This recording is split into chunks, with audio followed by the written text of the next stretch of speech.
జగన్నాథ స్వామి రథయాత్ర మహోత్సవాల సందర్భంగా ఈరోజు స్వామివారు దశావతారాల్లో శేషపాన్పు అవతారంలో భక్తులందరికీ దర్శనమిస్తున్నారు.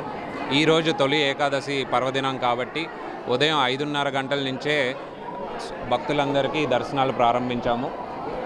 5:30 నుంచే క్యూ లైన్లంతా నిండిపోతూ భక్తులందరూ కూడా స్వామివారిని దర్శనం చేసుకొని ఆహ్లాదంగా తిరిగి వెనక్కి వెళ్తున్నారు.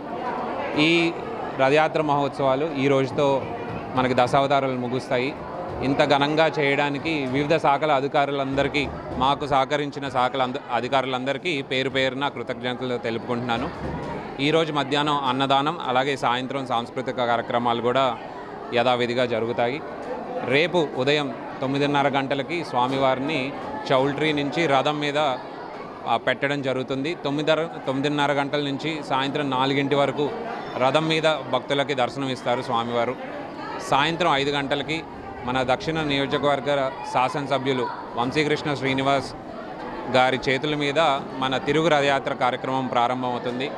టర్నర్ చౌల్ట్రీ వద్ద బయలుదేరి పూర్ణ మార్కెట్ మీదుగా టౌన్ కొత్త రోడ్లో ఉన్న ఆలయం వద్దకు చేరి స్వామివారికి సంప్రోక్షణ చేసి పీఠారోహణ చేయడం జరుగుతుందండి. అంతటితో ఈ సంవత్సరం రథయాత్ర మహోత్సవాలు ముగుస్తాయి. 25వ తారీఖు మనకి దేవాలయం వద్దనే మహా అన్నదానం అనేది నిర్వహిస్తాము. సుమారు 5,000 నుంచి 6,000 మంది వరకు అన్న సంతర్పణ చేయడం జరుగుతుందండి.